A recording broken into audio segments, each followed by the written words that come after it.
My son sent me a box of homemade chocolates for my birthday. The next day, he called and asked, "So, how were the chocolates?" I smiled and said, "Oh, I gave them to your wife and the kids, they love sweets." He fell silent, then screamed, "You did what?" His voice shook, his breathing hitched. The silence on the other end of the line was deafening.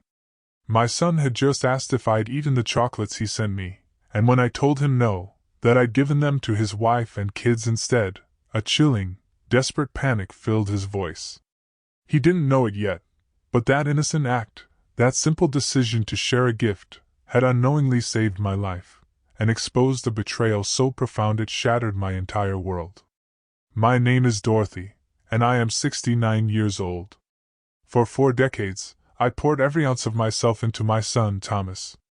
Everything. My youth, my dreams, my hard-earned savings. I adopted him when he was just 2, a little boy whose parents had tragically died in an accident. I gave him my last name, my unconditional love, my entire existence. But on the day of my 69th birthday, everything I thought I knew about my life, and about him, came crashing down. That morning, a beautiful box of artisanal chocolates arrived at my door. They looked exquisite, expensive, nestled in an elegant box with a card that read, "To the best mother in the world, with love, Thomas." I was so touched. It had been months since he'd shown me any real affection.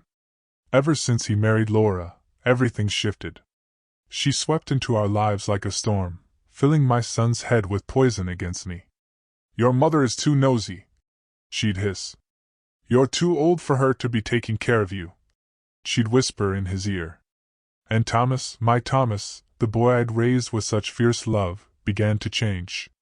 Our visits grew scarcer, his calls colder, his hugs more distant. But I held on to hope. I kept believing my son would remember the bond we shared.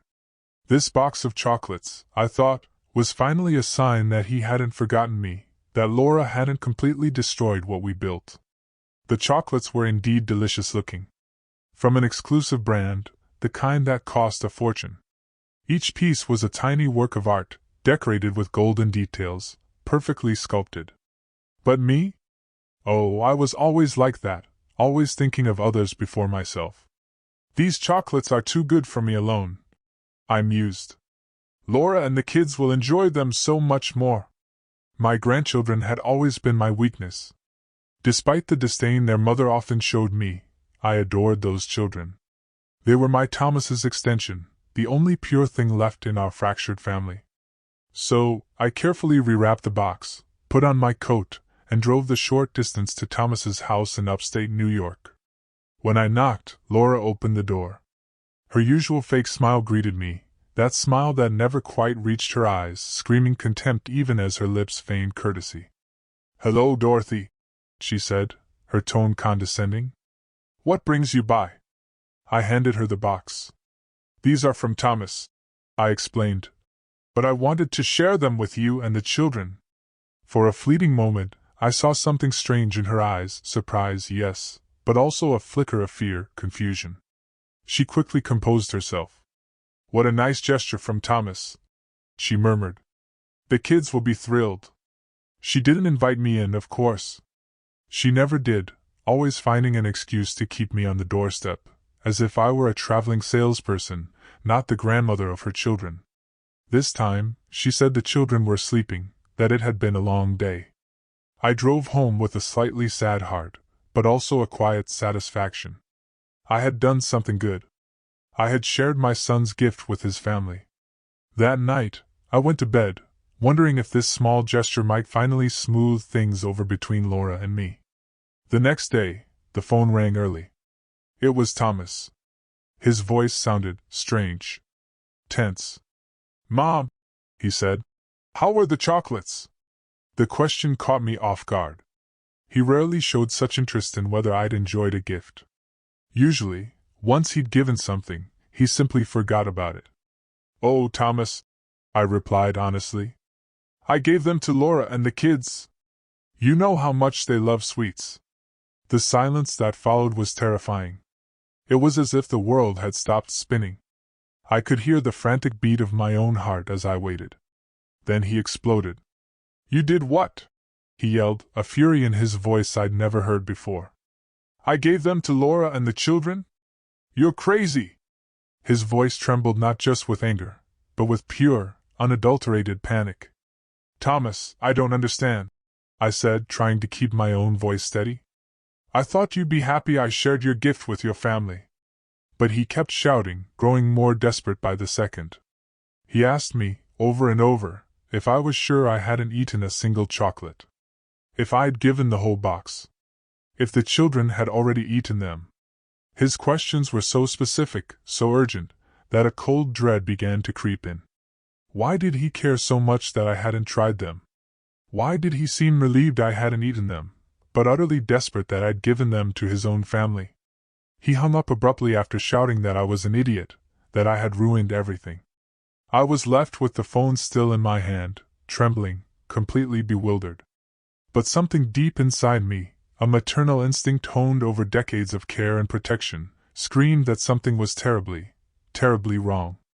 That afternoon, Laura called. Her voice was different now, strained and worried. "Dorothy," she said, "the children, they got sick after eating the chocolates.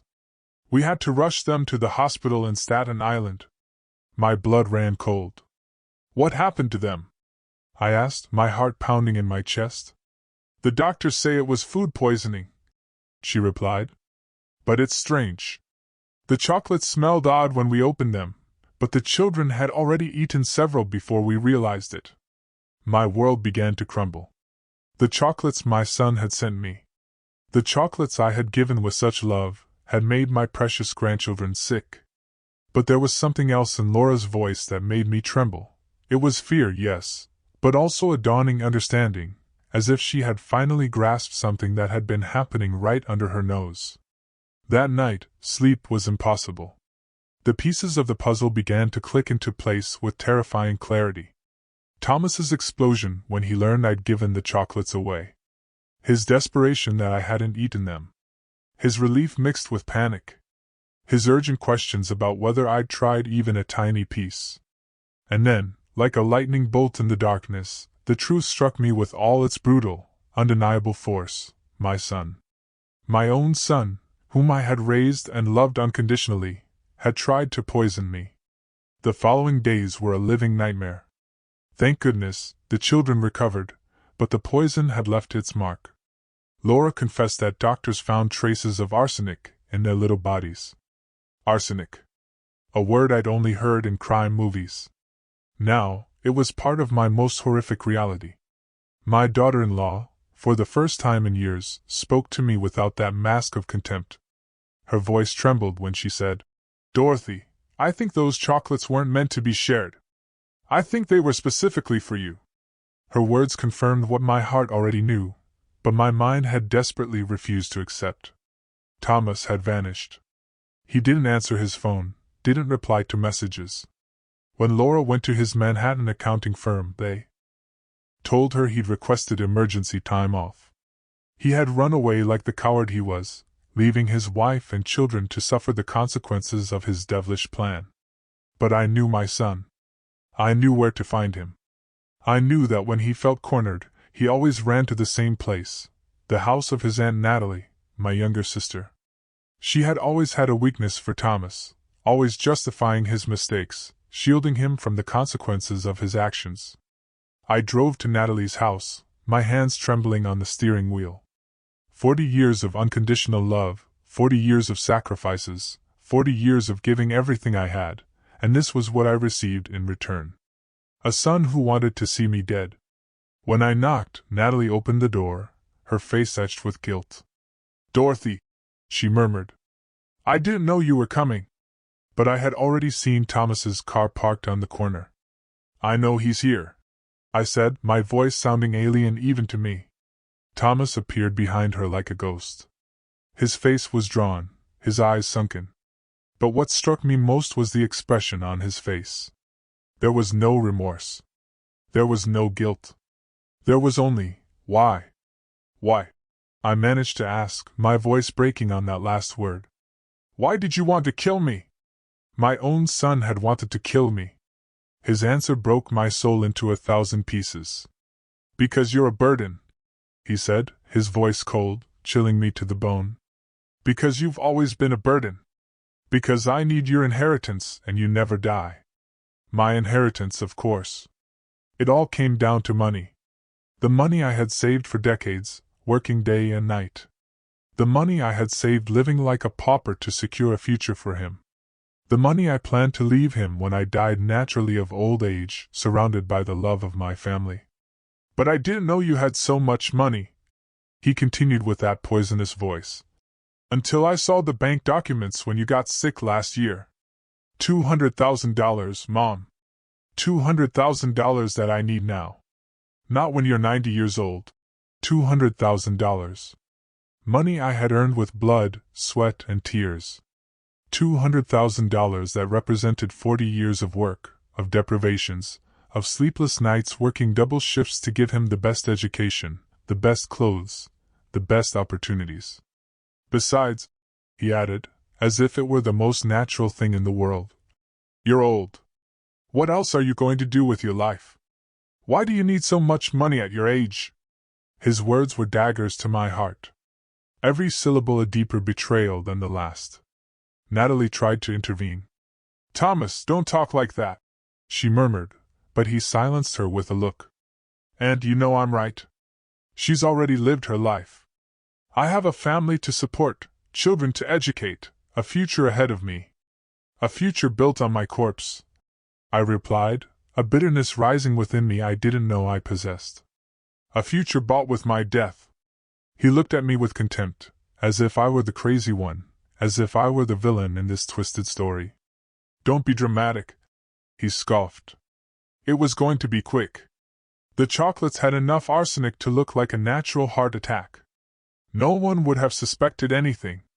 You would have died peacefully sleeping, and I would have inherited what was going to be mine anyway. His words revealed the chilling depth of his betrayal. This hadn't been an impulse, a moment of madness. It had been a calculated, meticulous, cold plan. He had researched the poison.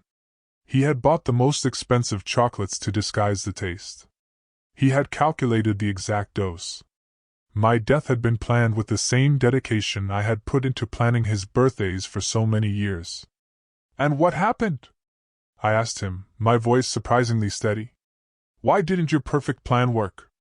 His face twisted into a grimace of frustration. Because you're too stupid to eat chocolates your own son gives you, he spat at me. Because you always have to be the martyr. You always have to give everything. You always have to be the selfless, saintly mother. The irony was suffocating. The very flaw he criticized in me, my tendency to give rather than receive, had been what saved my life. My instinct to share the gift with his children had inadvertently destroyed his homicidal plan. But the worst part, he continued, his anger rising, is that now Laura knows everything. The children were about to die because of you. Because of your damn compulsion to share what doesn't belong to you. He blamed me after trying to murder me. He blamed me for the poisoning of his own children. Laura had appeared in the doorway during our conversation, her face pale, her eyes brimming with tears. She had heard everything, the final confirmation that her husband had not only tried to kill his mother, but had been willing to sacrifice his own children in the process. Thomas, she said, her voice broken. How could you? How could you put our children in danger? He turned to her with the same coldness he had shown me. Because nothing was going to happen, he replied. Because the poison was for her, not for you. But you knew I always share everything with the children, Laura yelled. You knew there was a chance they would eat those chocolates. Thomas shrugged, as if he were talking about the weather. It was a calculated risk, he muttered. A calculated risk. The children I had helped raise, the children who filled my afternoons with joy when everything else had turned gray, had been a calculated risk for him in his plan to murder me. At that moment, I understood. The son I had raised, the boy I had adopted and loved as if he had come from my own body, had died a long, long time ago. The man in front of me was a stranger. A dangerous stranger who had been able to look me in the eye for years while planning my death. "It's over," I told him, a calm settling over me that surprised even myself. "Everything is over between us." He laughed, a bitter, cruel sound. "What are you going to do, Mom? Call the police? Report your own son? You know you'll never do that. You're too weak." Too weak. For 40 years I had been too weak to tell him no. Too weak to set limits. Too weak to see that my unconditional love had turned him into a monster. But that day, in that house, in front of the evidence of his absolute betrayal, something shifted inside me. "You're right," I told him. "I've been too weak for too long. But that ends today." I turned and started walking toward the door. "Wait and see what a weak woman can do when she finally finds her strength." His screams followed me into the street.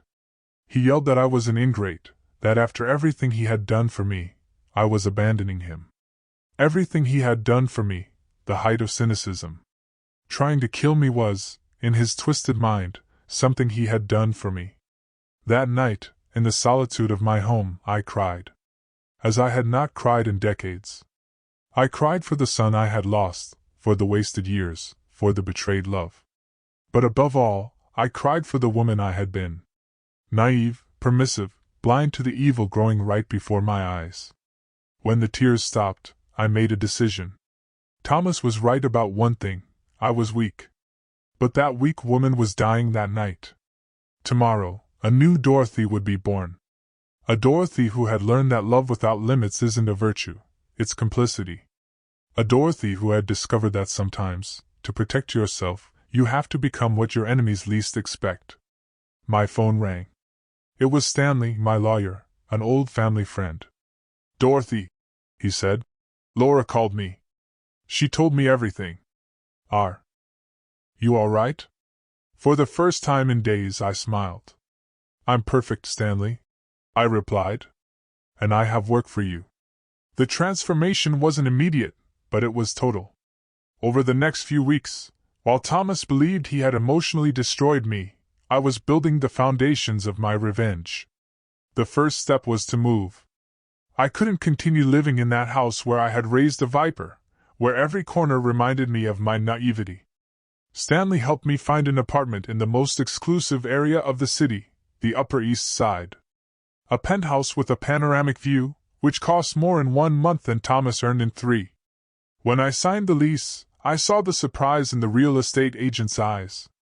A 69-year-old woman, modestly dressed, paying cash for a luxury apartment. "It's for my retirement," I told her with a smile. I decided it was time to give myself some treats. Retirement. What a liberating word. I was retiring from being a mother. I was retiring from being the victim. I was retiring from being the woman who gave everything and asked for nothing in return. The apartment was spectacular. Marble floors, floor-to-ceiling windows, a kitchen that looked like it was out of a magazine.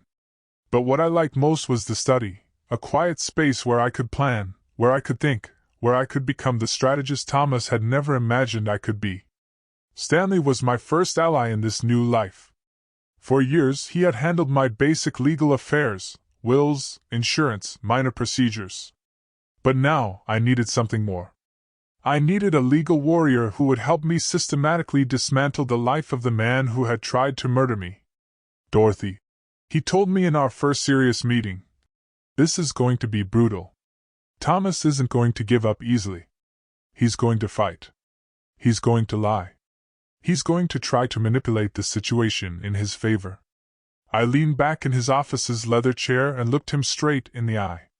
"Stanley," I said, "he underestimated me for 40 years.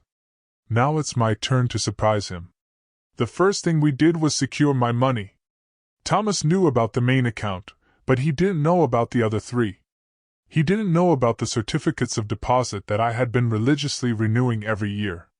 He didn't know about the stocks I had bought with the extra money from my weekend jobs. He didn't know that his stupid mother had built a modest but solid financial empire. In total, Stanley told me after reviewing all the documents, we are talking about almost $400,000. Not $200,000, as he believes. $400,000.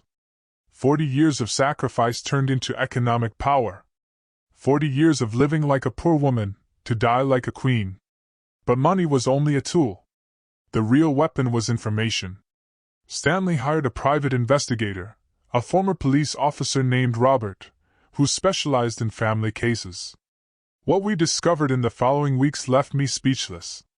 Thomas had not only planned my death for the inheritance, he had debts I was completely unaware of. Gambling debts. Debts with loan sharks. Debts that had turned my death into an urgent necessity for him.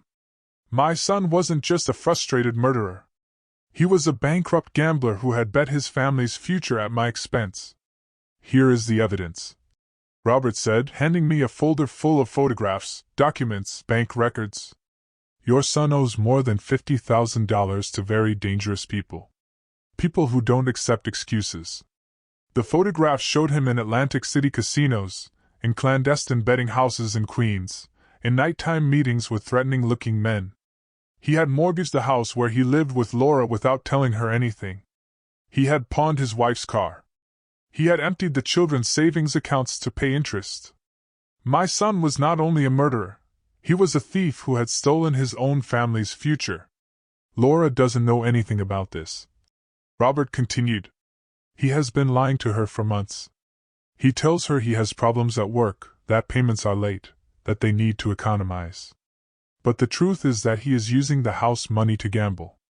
The information was devastating, but it was also perfect. Thomas had built his own prison with his lies and addictions. I just had to push the bars so that everything would collapse. Meanwhile, he thought he had defeated me. 3 weeks had passed since our confrontation at Natalie's house, and I had given no sign of life. I hadn't called him. I hadn't shown up at his house. I hadn't made any drama. In his narcissistic mind, this confirmed his theory. I was too weak to face him. By the way, if you're still with me, make sure to hit that subscribe button. You won't want to miss the unbelievable stories I've got coming for you. But I was working. Every day from my new apartment, I coordinated the next moves with Stanley. Every night I reviewed Robert's reports, learning more about the monster my son had become. Every dawn, I planned the next step of my meticulous revenge. The first phase was psychological. I needed Thomas to feel like he was in control, that he had won. I needed him to become complacent, to lower his guard. That's why I had given no sign of life. That's why I had let him believe that I was hiding in some corner, crying and feeling defeated. Stanley had explained the legal process to me. We have evidence of the attempted poisoning, he told me. The children's medical analysis, Laura's testimony, the recordings you made of his confessions. Yes, I had recorded our entire conversation at Natalie's house, a small device Robert had given me, hidden in my purse. But, Stanley continued, a criminal process is going to be long and complicated. There will be media coverage. There will be public scandal. Are you prepared for that? I was more than prepared. After 40 years in the shadows, I was ready to step into the light and show the world who Thomas really was. Besides, he added with a grim smile, we have evidence of fraud, embezzlement, and financial manipulation. We can destroy him economically before the criminal process even begins. Economically. The word sounded delicious. Thomas had tried to kill me for money. Now he was going to lose all his money for trying to kill me. During those weeks of silence, I also worked on myself. I hired Yolanda, a personal stylist who completely transformed my image. Goodbye to old, conservative clothes. Goodbye to gray, unkempt hair. Goodbye to the hunched posture of the defeated woman. When Yolanda finished with me, I barely recognized myself in the mirror. My hair was dyed an elegant brown, cut in a modern style that took 10 years off me. My clothes were sophisticated but not ostentatious, quality suits, designer shoes, discreet but expensive accessories. Dorothy, Yolanda told me, admiring her work, you look like a woman of power. A woman of power. I liked the sound of that. For 40 years I had been a woman of service, a woman of sacrifice, a woman of shadows. Now, it was time to be a woman of power. The last element of my transformation was the most important, my attitude. I hired a personal coach, a psychologist specializing in female empowerment. Dorothy, she told me in our first session, you have to stop seeing yourself as a victim. You are a survivor. You are a warrior. The sessions were revealing. For decades I had confused love with submission, kindness with permissiveness, motherhood with total self-denial. I had raised a monster because I had been afraid of being a bad mother if I set limits.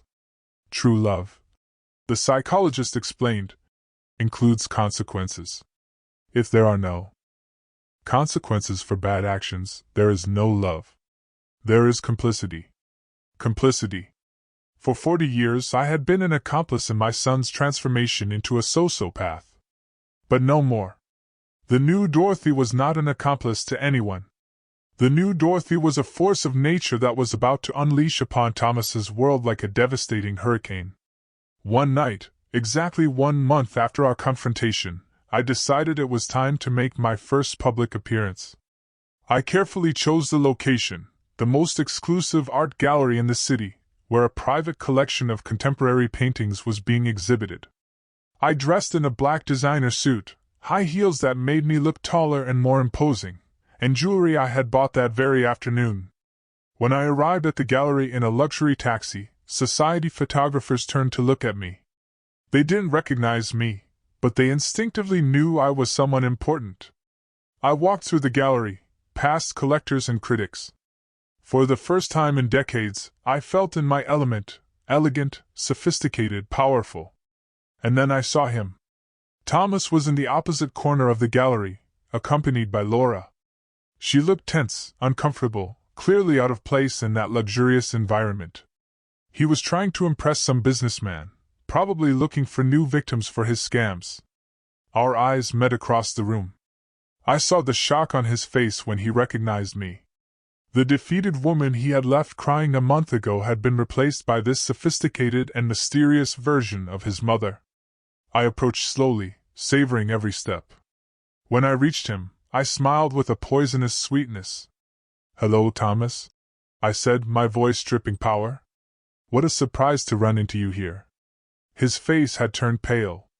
Laura looked at me with a mixture of admiration and confusion. The businessmen who were talking to Thomas turned toward me with curiosity. "Mom," he stammered, "what are you doing here?" His voice trembled slightly. For the first time in his life, my presence intimidated him. "I'm enjoying my retirement," I replied, taking a sip of champagne. I decided it was time to treat myself.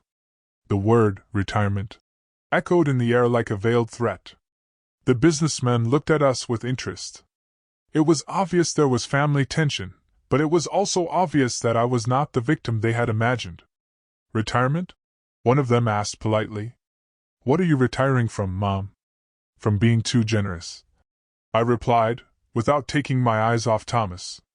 "Sometimes, when you give too much, people get used to receiving.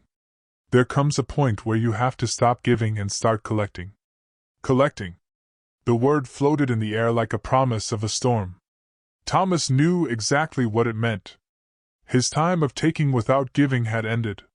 He knew the hunt had begun, and now he was the prey. The following days were of exquisite tension. Thomas knew something had changed, but he didn't know what. He had seen me at the gallery, transformed into a woman he didn't recognize, and that made him uneasy. He began calling me obsessively, but I didn't answer.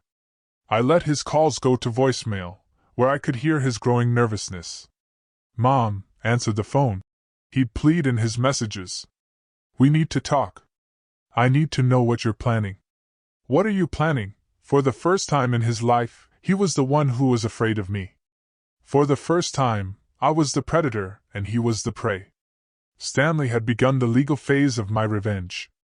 The first step was to file a civil lawsuit for attempted murder, backed by all the evidence we had gathered, the children's medical analysis, the audio recordings, the testimonies of Laura and the medical staff who had treated my grandchildren. "Dorothy," Stanley told me in his office. This lawsuit is going to be a scandal. The media are going to cover the case. Your story is going to be on every newscast. Perfect, I said. I want the whole world to know who Thomas really was. I wanted his neighbors in Connecticut, his coworkers, his friends to know that he had tried to murder his own mother. But the civil lawsuit was only the appetizer. The main course was the investigation Robert had completed into Thomas's illegal activities. Mortgage fraud, misuse of family funds, defrauding loan sharks, tax evasion. My son had built a financial house of cards that was about to collapse. Here are all the documents, Robert said, handing me 3 folders full of evidence. Your son has been stealing from his own family for months. Laura can sue him for marital fraud and recover everything he stole. Marital fraud. The words sounded delicious. I decided it was time to have a conversation with Laura. Despite all our past problems, she was also a victim of Thomas. She had also been deceived, manipulated, stolen from. And most importantly, she was the mother of my grandchildren, the children who had been about to die because of their father. I invited her to lunch at the most elegant restaurant in the city. When she arrived, I saw the surprise in her eyes at seeing my new self. I was no longer the modest, resigned mother-in-law she had known for years. I was a woman of power who had decided to take control of her destiny. Laura, I said to her after we ordered our turkey clubs, we need to talk. She nodded nervously. She knew something big was coming. I know everything about Thomas's debts. I know about the gambling, about the loan sharks, about the mortgage he put on your house without your knowledge. Her face fell apart. How do you know that? She murmured. Because I hired investigators. I replied calmly. Because I decided to stop being the victim and become the hunter. I handed her one of the folders Robert had prepared. Everything is there. Documents, photographs, bank records. Laura reviewed the papers, tears welling in her eyes. Each page was a deeper betrayal. Her husband had not only tried to murder his mother, but had been systematically stealing his family's future to feed his gambling addiction.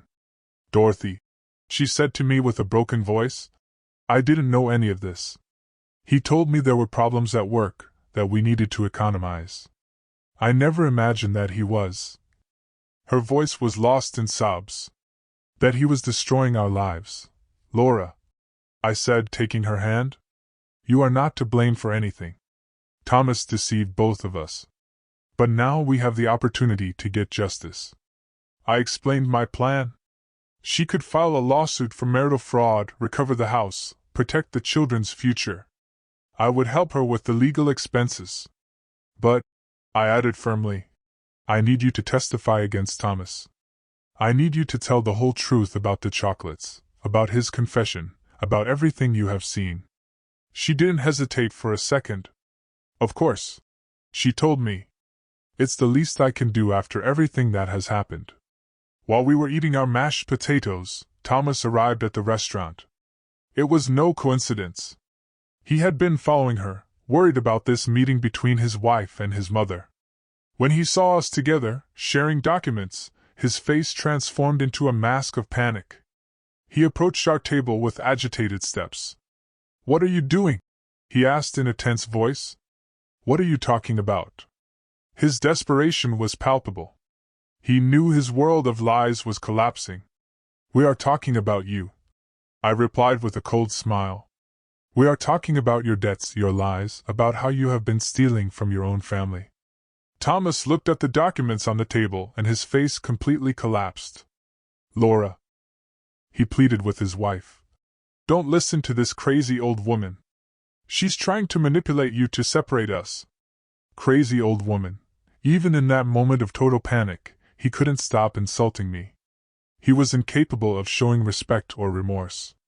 Thomas, Laura told him in a voice I had not heard before, a voice full of strength and determination. I know everything now. I know about the gambling, about the debts, about the mortgage. I know you have been lying for months. He tried to deny it, but she interrupted him. And I know you tried to kill your mother. She shouted the last words, attracting the attention of the entire restaurant. Diners turned toward us, murmuring among themselves. Thomas realized he was being watched and lowered his voice, but his desperation was increasingly evident. "Laura, please," he whispered to her. "We can fix this. We can work it out together. You don't need to listen to this woman. She has always tried to separate us. Always manipulating, always blaming others, never taking responsibility for her actions." "No," Laura replied firmly. "No more. No more lies. No more manipulation. I am going to protect our children, and that means taking them away from you." She got up from the table, picked up her purse, and headed for the exit. "My lawyers will be in touch with you." Thomas stood there next to our table, trembling with rage and impotence. When Laura left, he turned to me with a fury that reminded me why I had decided to destroy him. "This is your fault," he hissed through clenched teeth. "You ruined my marriage. You destroyed my family." "I didn't destroy anything," I replied with supernatural calm. "I only brought the truth to light. Your marriage was ruined when you decided to become a liar and a thief. Your family was destroyed when you decided to try to murder your mother." I got up from the table and looked him directly in the eyes. "And this is just beginning." His threats followed me into the street.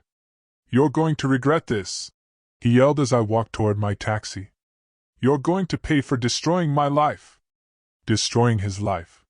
He had tried to destroy mine, literally, and now he complained because I was defending myself. That night, Stanley called me with news. "Dorothy," he said, "the lawsuit is already in process. The media have started calling. They want interviews. They want your side of the story." It was exactly what I had expected. "Schedule the interviews," I told him. "It's time for the world to know the truth." The first interview was with the most watched news program in the city, Channel 5 News. I arrived at the studio impeccably dressed, with the confidence of a woman who had found her power. The journalists received me with curiosity and compassion. "Miss Dorothy," she said to me in front of the cameras, "tell us your story. How did you discover that your son had tried to poison you?" I told her everything: the chocolates, Thomas's reaction, the children's poisoning, his cold and calculated confession. I spoke calmly, without dramatizing, letting the facts speak for themselves. "How does a mother feel when she discovers that her son wants to kill her?" the journalist asked me. "She feels free," I replied. "She feels free from an illusion she had maintained for 40 years. She feels free to stop protecting someone who never protected her." The interview went viral. Within hours, my story was on all social media. The comments were overwhelmingly supportive. Hundreds of women wrote to me, telling me their own stories of ungrateful children, toxic families, unrequited love. But the most satisfying part was the comments about Thomas.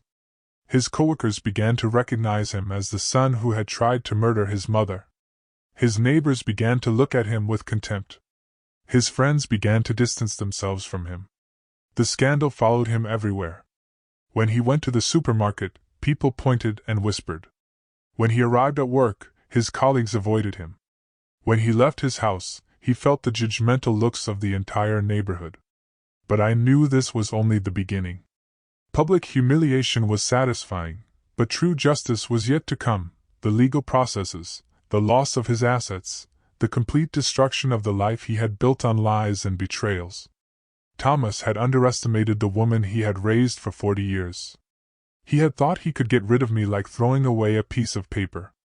Now he was discovering that he had awakened a monster much more powerful and ruthless than himself. The hunt had officially begun, and I was a predator who had waited 40 years to show her claws.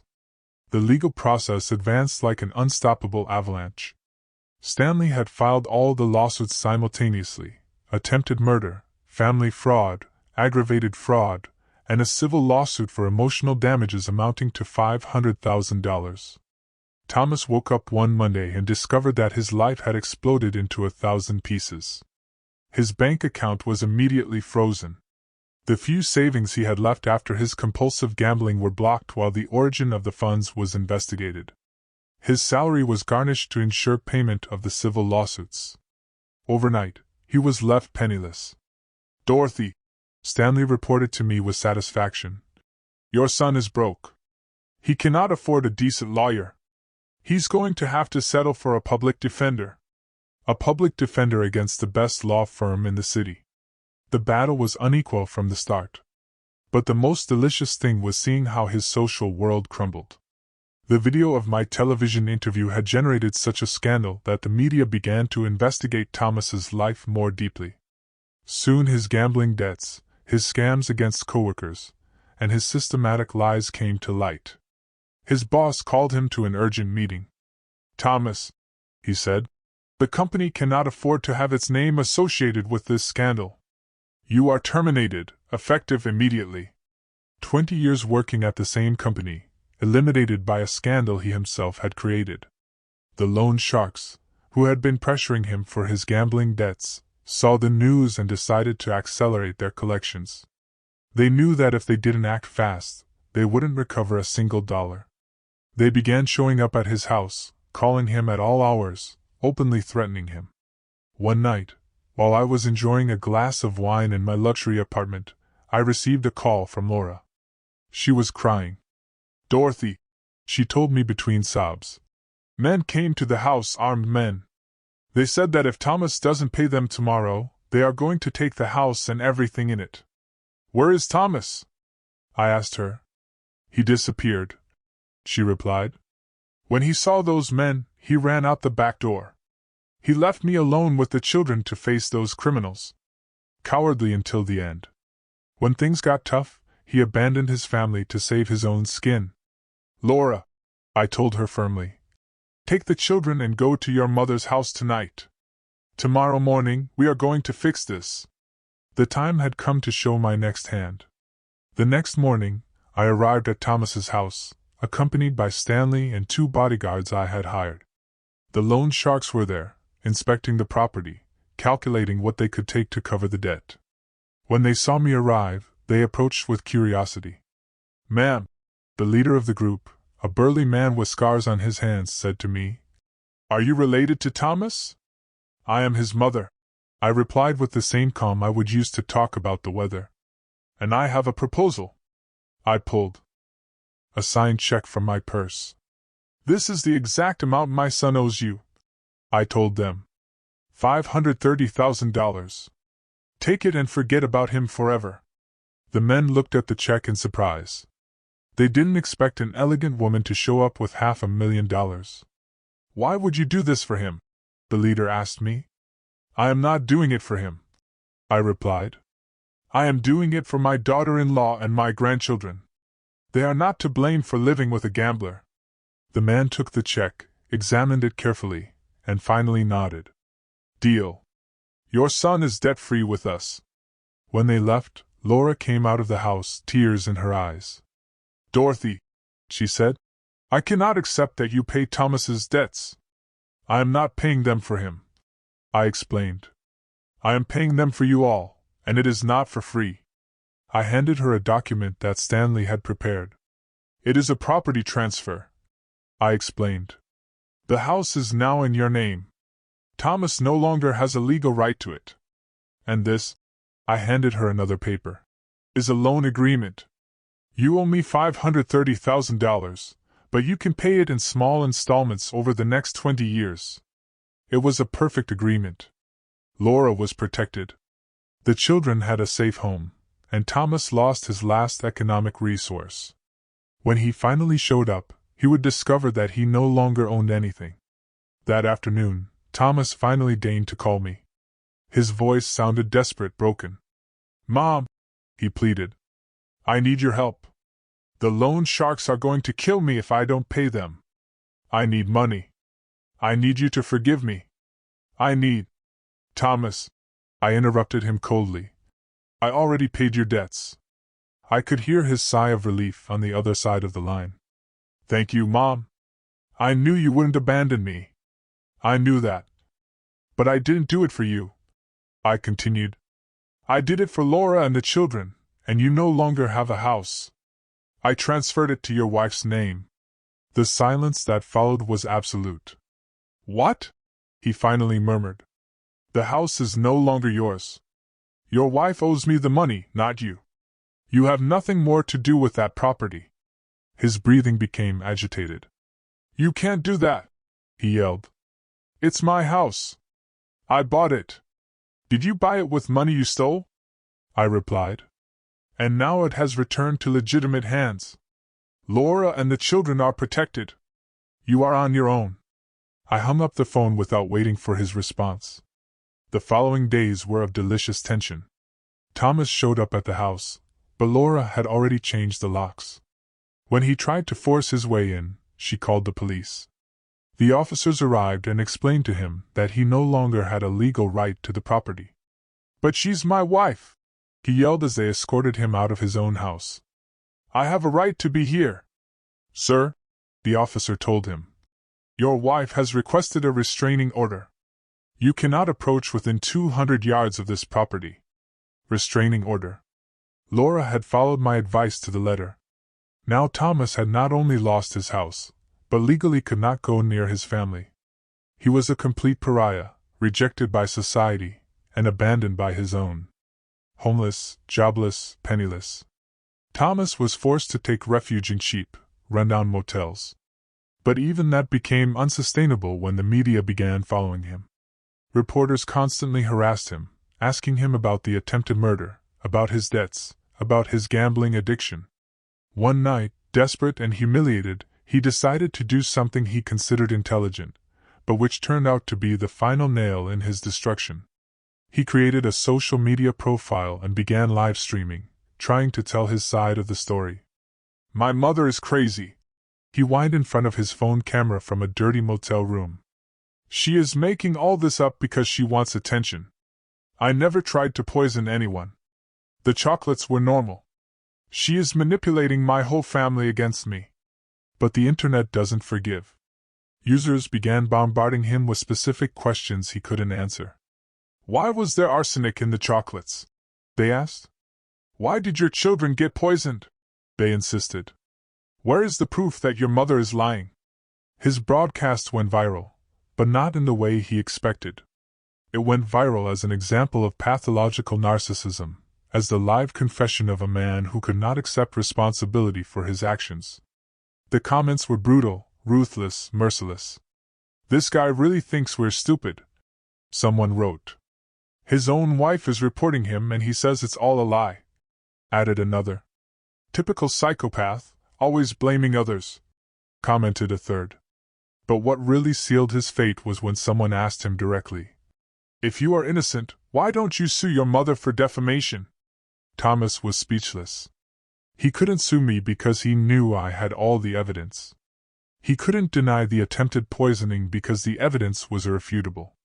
His silence at that question was interpreted by everyone as an admission of guilt. The broadcast ended abruptly when he began receiving death threats live. He had tried to manipulate public opinion and had achieved exactly the opposite. The next day, clips of his broadcast were on every newscast. Behavioral analysts dissected him as a case study of malignant narcissism.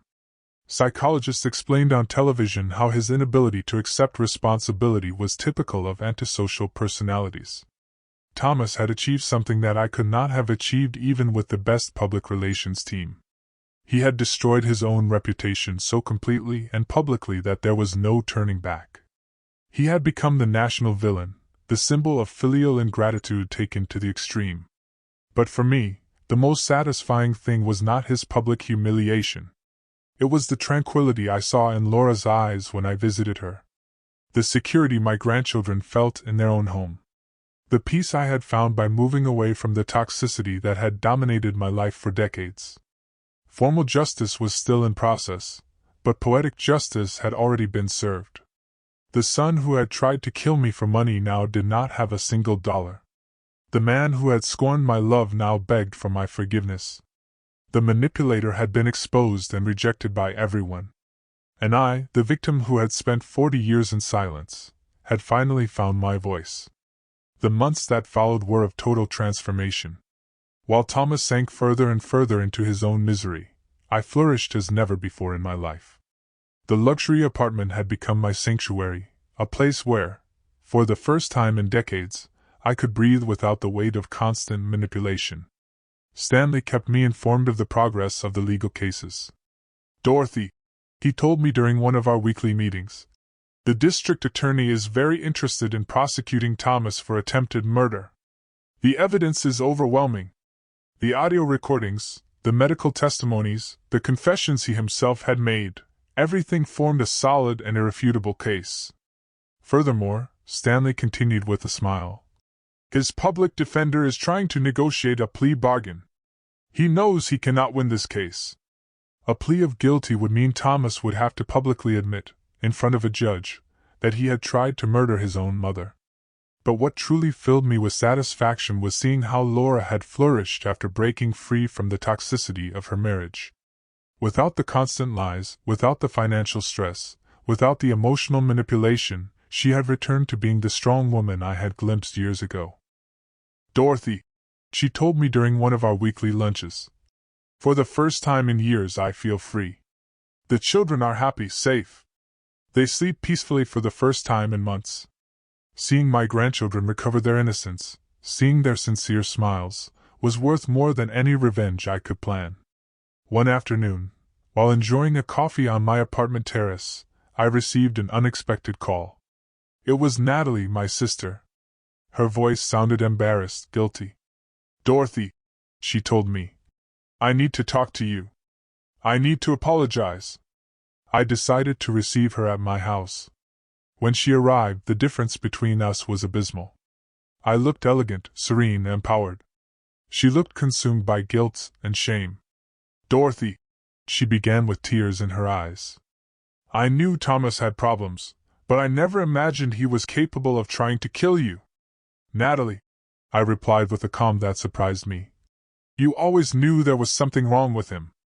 You always justified him. You always protected him from the consequences of his actions." She nodded, unable to deny the truth. "I know I was an accomplice to his behavior. I know I failed you as a sister. What hurts me the most," she continued, "is that when he came to ask me for refuge after trying to poison you, I welcomed him into my house. I protected him knowing what he had done." Her tears were genuine. Her repentance seemed real, but the damage was already done. "Natalie," I told her, without cruelty, but with firmness, "for 40 years you chose to protect a monster instead of protecting your sister. I cannot simply forget that because you feel guilty now." She left my house crying, but I felt at peace. I had set clear limits. I had expressed my truth without aggression, but without concessions. The criminal trial began 6 months after the attempted poisoning. The media covered every detail, every testimony, every piece of evidence presented. I testified with a serenity that impressed even the most experienced reporters. "Miss Dorothy," the prosecutor asked me, "how did you feel when you discovered that your son had planned your death?" "I felt liberated," I replied, looking directly at Thomas in the dock. "Liberated from 40 years of manipulation, from 40 years of giving unconditional love to someone incapable of reciprocating it." Thomas looked haggard, aged, destroyed. His public defender had done what he could, but the evidence was irrefutable. The testimonies of Laura, of the doctors who treated the children, of the specialists who analyzed the chocolates, built a perfect case. When it came time for his testimony, Thomas attempted one last manipulation. "I loved my mother," he declared with false tears. "This is all a terrible misunderstanding. I never wanted to hurt anyone." But his own recordings betrayed him. When the prosecutor played the audio where he confessed his plan, his version completely crumbled. The jury deliberated for barely 2 hours, guilty of attempted first-degree murder, guilty of endangering the lives of minors, guilty of aggravated fraud. The sentence was 12 years in prison, with no possibility of parole before serving 8. When I heard the verdict, I didn't feel triumph. I felt peace. Justice. The legal confirmation of what I already knew, that I had been the victim of a calculated and premeditated attempted murder by my own son. Thomas looked at me from the dock as he was being handcuffed. His eyes no longer held the arrogance of before, only desperation and self-pity. "Mom!" he yelled as they took him away. "You're still my mother! You can't abandon me like this!" But I remained motionless, serene, watching him move away toward his inevitable destiny. The civil cases were quickly resolved after the criminal conviction. The lawsuit for emotional damages resulted in a compensation of $300,000, which Thomas, of course, could not pay from prison. But the symbolism was important. The legal system had officially recognized the harm he had caused me. Laura obtained a divorce and full custody of the children. Thomas lost all his parental rights after being found guilty of endangering their lives. My grandchildren were finally legally protected from their father's toxic influence. One afternoon, while organizing my new legal documents, I found a letter I had written but never sent years ago. It was a letter of thanks to Thomas for being the best son in the world. I read it and couldn't help but laugh bitterly. How blind I had been, how naive, how completely disconnected from reality. I decided to write a new letter, but this time for myself. "Dear Dorothy," I wrote, for 40 years, you confused love with complicity. You confused kindness with permissiveness. You confused sacrifice with virtue. Today, I celebrate that you have finally learned the difference. On the day I turned 70, I hosted a small celebration in my apartment. I invited Laura and the children, Stanley and his wife, Yolanda my stylist, Robert the investigator, people who had helped me rebuild my life, who had supported me in my transformation. When I blew out the candles on my cake, I made a silent wish that no woman would have to wait until her 70s to find her strength, to set limits, to defend herself from those who abused her love. That night, alone in my apartment, I reflected on the journey I had undertaken, from silent victim to empowered woman, from selfless mother to a person who valued herself, from a woman who gave everything without receiving anything to a woman who had learned that self-love is not selfishness. It is survival. Thomas had wanted to kill me to steal my money. But he had achieved something completely opposite. He had awakened a woman I didn't know existed within me. A woman strong, intelligent, capable of fighting for what belonged to her. Formal justice had been served, but the real victory was personal. I had recovered my dignity, my autonomy, my right to live without fear or manipulation. 2 years after the sentencing, my life had found a balance I never thought possible. The emotional wounds had healed, not with forgetting, but with wisdom. I had learned that healing doesn't mean forgetting, but integrating the pain into a new, stronger version of yourself. My daily routine was a testament to my newfound freedom. I woke up without the weight of the anxiety I had carried for decades. I had scrambled eggs and bacon for breakfast while reading the financial news, because I had decided to learn to manage my investments personally. Stanley had introduced me to Oscar, an ethical financial consultant who taught me that money could be a tool for empowerment, not just for survival. "Dorothy," Oscar told me during one of our sessions, "you have enough capital to live comfortably for the rest of your life and leave a considerable inheritance." Inheritance. The word that had motivated the attempted murder now had a completely different meaning for me. I had decided to create a trust for my grandchildren, administered by Laura until they turned 25. I also established a foundation to help older women victims of family abuse. My traumatic experience had turned into social purpose. The children visited my apartment every weekend. Seeing their little faces light up when they arrived was the most powerful medicine for any residual sadness. Grandma Dorothy, little and would say to me, "Why doesn't Dad live with us anymore?" These were difficult questions that Laura and I had learned to answer with age-appropriate honesty. "Dad made choices that hurt a lot of people," Laura would explain. "Sometimes, when someone hurts others, they have to go to a special place to learn how to behave better." The children accepted these explanations with the natural resilience of childhood, but I knew they would eventually need more details. One afternoon, while playing with my grandchildren in Central Park near my apartment, I saw an older woman sitting alone on a bench. She looked sad, lost, with that expression that I knew too well. I approached and started a conversation. I'm Yolanda, she told me. Not Yolanda the stylist, but another woman who coincidentally had the same name. I live with my son and his wife, but I feel invisible. They treat me like a burden. Her story resonated deeply with me. It was like seeing my past reflected in another person. I told her my experience, without dramatic details, but with the honesty of someone who had traveled through the same darkness. Yolanda, I told her, you don't have to accept being treated as a burden. You have rights. You have value. You have options.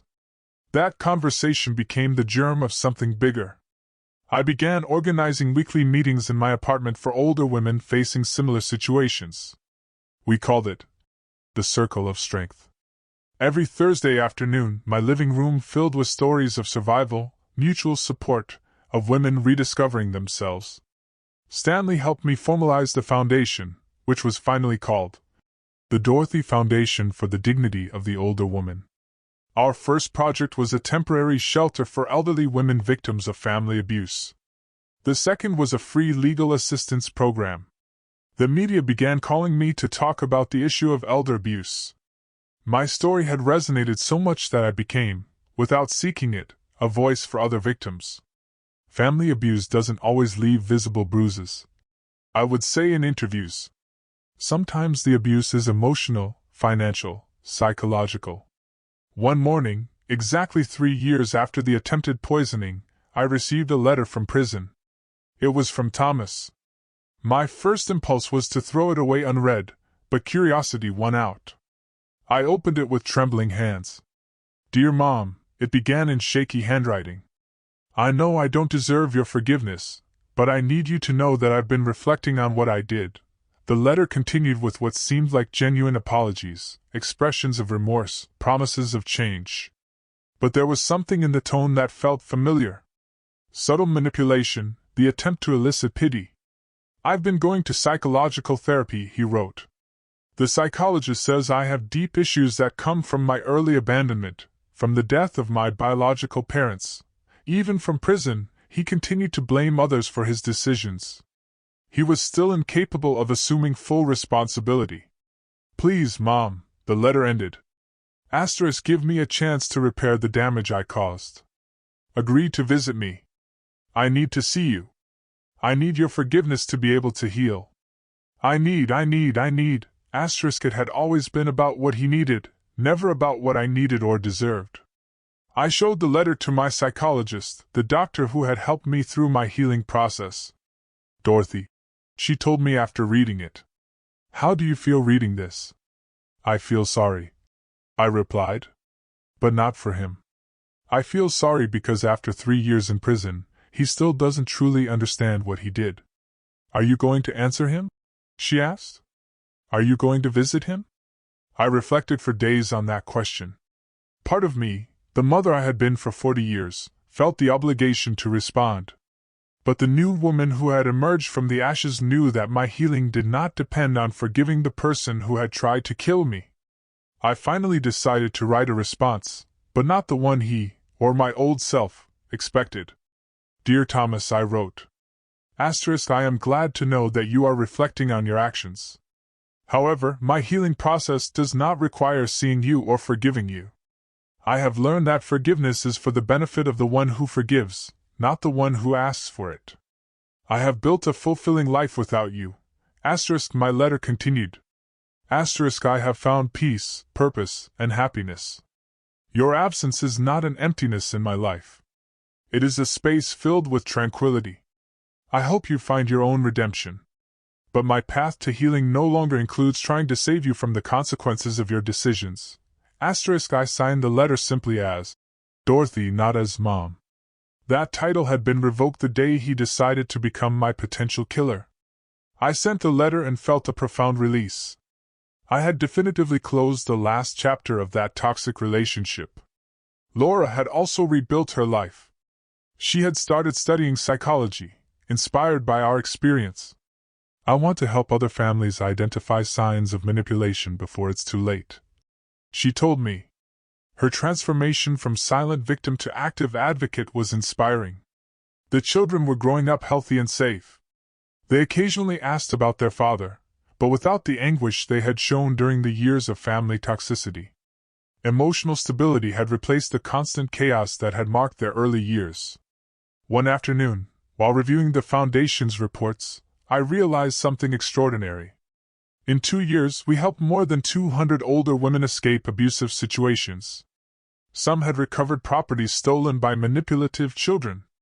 Others had found the courage to report abuse. All had rediscovered their dignity. My personal story of survival had become a beacon of hope for other women. The attempted murder that had sought to silence me forever had ended up amplifying my voice beyond what I had ever imagined. That night, as I gazed at the city from my terrace, I reflected on the perfect irony of my situation. Thomas had wanted to kill me to steal my inheritance. But he had managed for me to build a much more valuable legacy, a foundation that would last beyond my death, helping generations of women find their strength. The woman I had been for 70 years had symbolically died on the day of the poisoned chocolates. The woman who had been born from those ashes was stronger, wiser, more complete. I had learned that sometimes to find the light, you have to go through the deepest darkness. My revenge had been complete, but not because of Thomas's destruction, but because of my own reconstruction. The best revenge had turned out to be living fully, without fear, without guilt, without the shadow of manipulation darkening my days.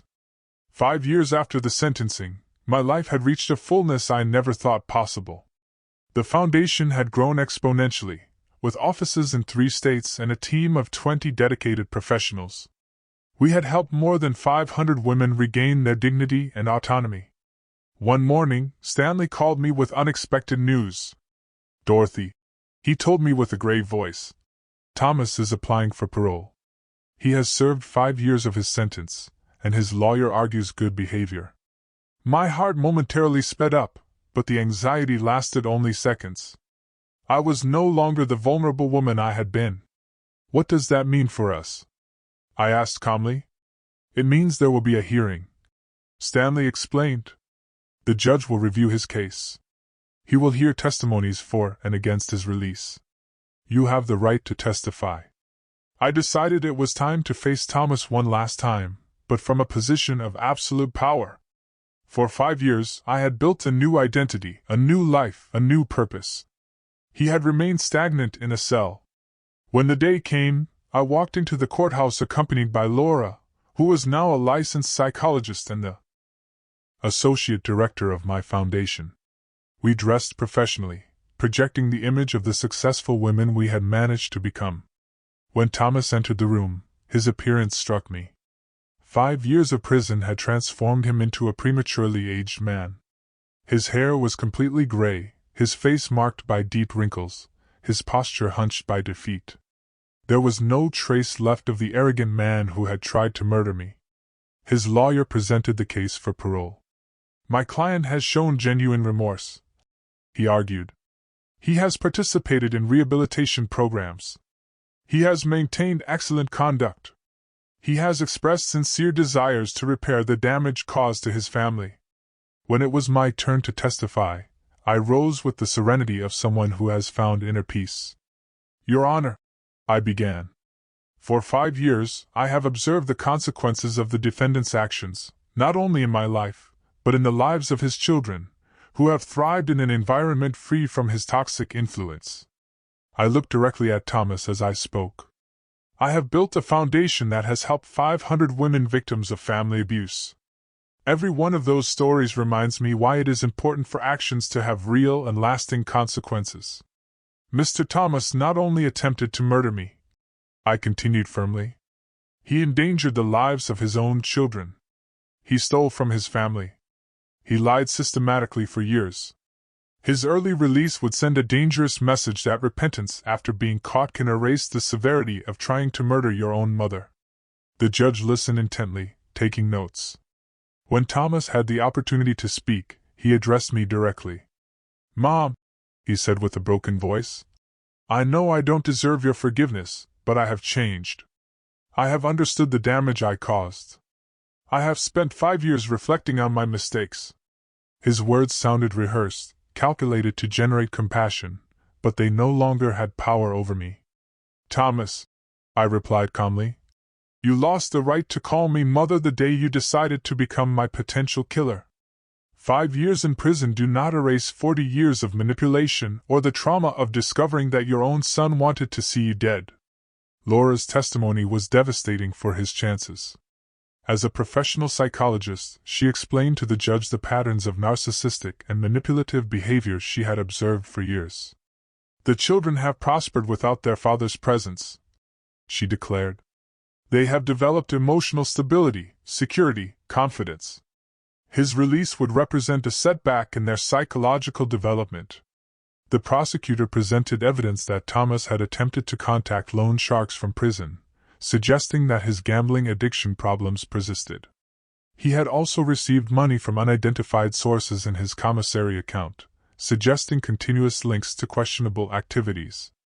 After 2 hours of deliberation, the judge announced his decision. Parole request denied, he declared. The defendant will serve his full sentence. The premeditated nature of his crimes, combined with the pattern of manipulative behavior and the lack of genuine remorse, make his early release inappropriate. Thomas slumped in his chair.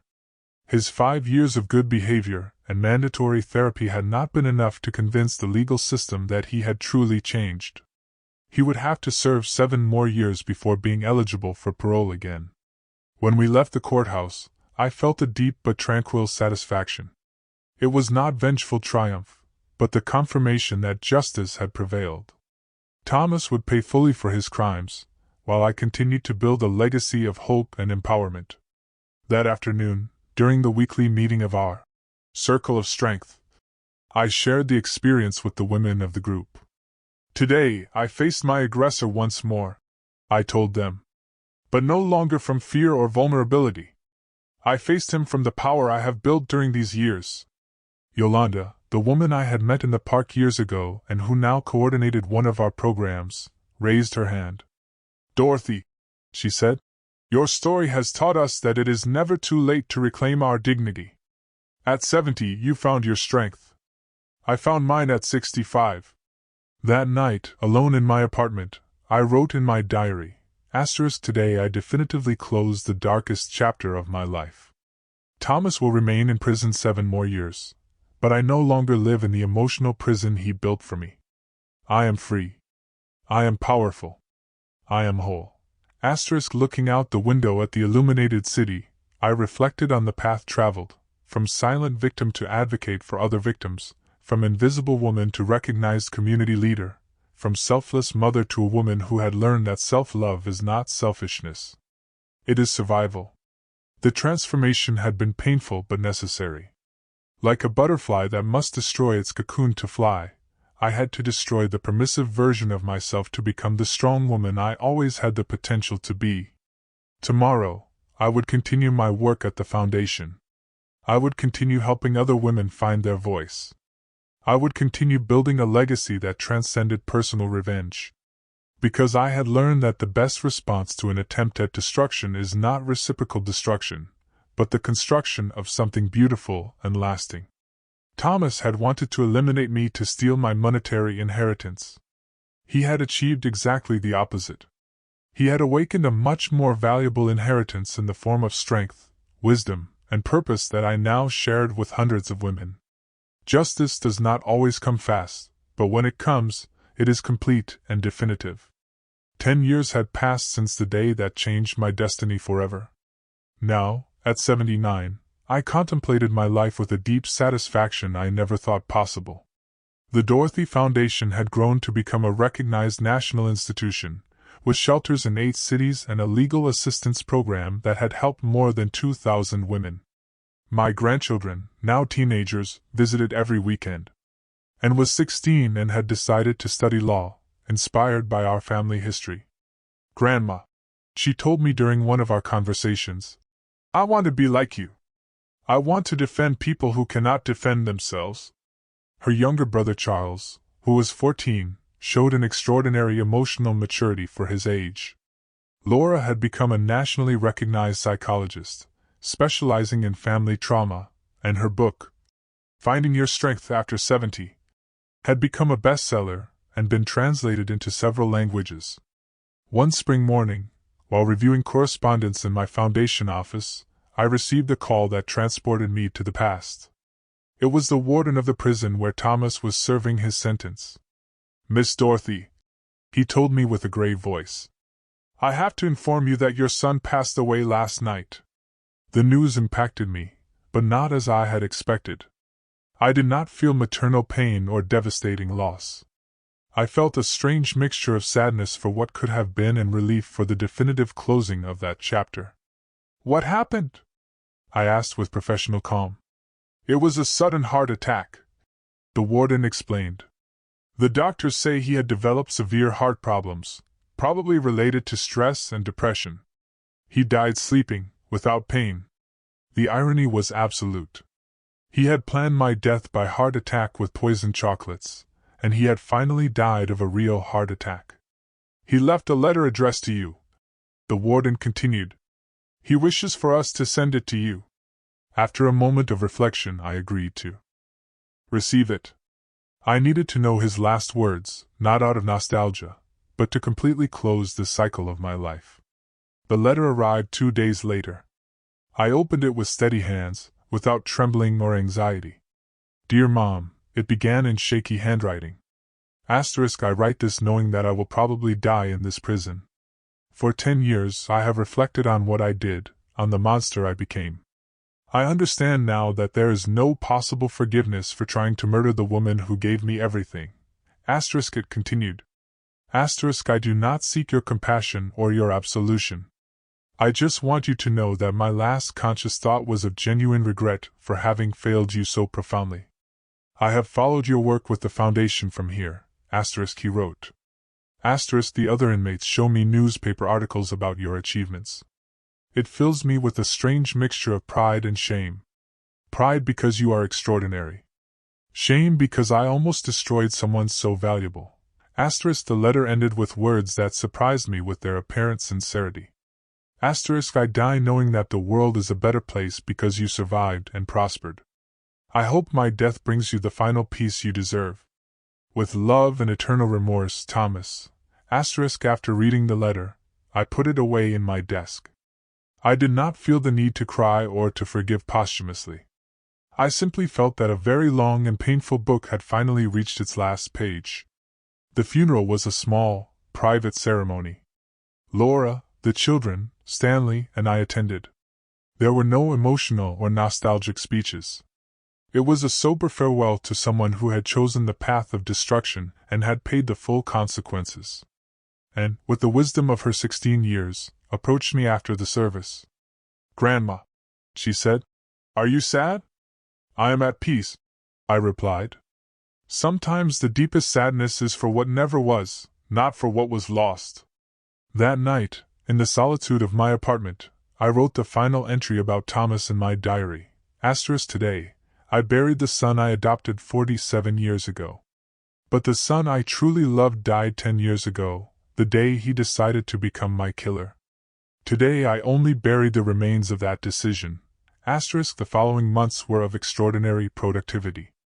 Without the looming shadow of Thomas, without the possibility of future legal hearings or confrontations, I dedicated myself completely to expanding the work of the Foundation.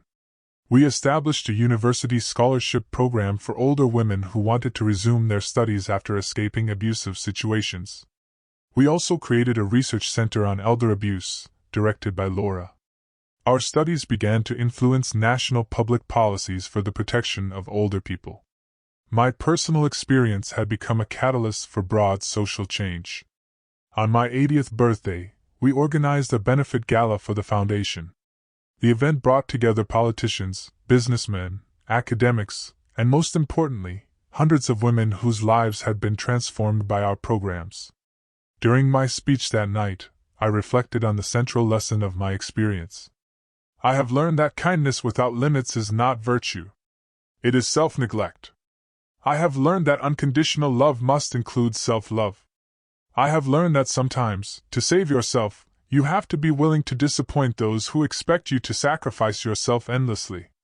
My story began as a tragedy, an attempted murder by my own son, But it turned into a story of rebirth, of discovery, of purpose, because I chose not to remain in the role of the victim, but to transform my pain into power to help others. When I finished my speech, the 2,000 people present stood up in an ovation that lasted 5 minutes. But what moved me the most were the tears in the eyes of Anne and Charles, my grandchildren, who looked at me with an admiration that had been earned through example and resilience. That night, back home, I sat on my terrace to contemplate the city. 10 years ago, I had been a 70-year-old woman, vulnerable, manipulated, almost murdered. Now I was an 80-year-old woman, powerful, respected, with a legacy that would last generations. The most perfect revenge had turned out to be the construction of an extraordinary life. Thomas had wanted to eliminate me to steal my money, but he had managed to awaken my true potential. He had wanted to silence me forever, but he had amplified my voice until it became a chorus of empowered women. I wrote in my diary that night, I do not regret adopting him. I only regret not having understood sooner that kindness should never be practiced at the cost of self-destruction. My son wanted to kill me, but instead of destroying me, he freed me to become who I was always meant to be. The story had ended, but the legacy was just beginning.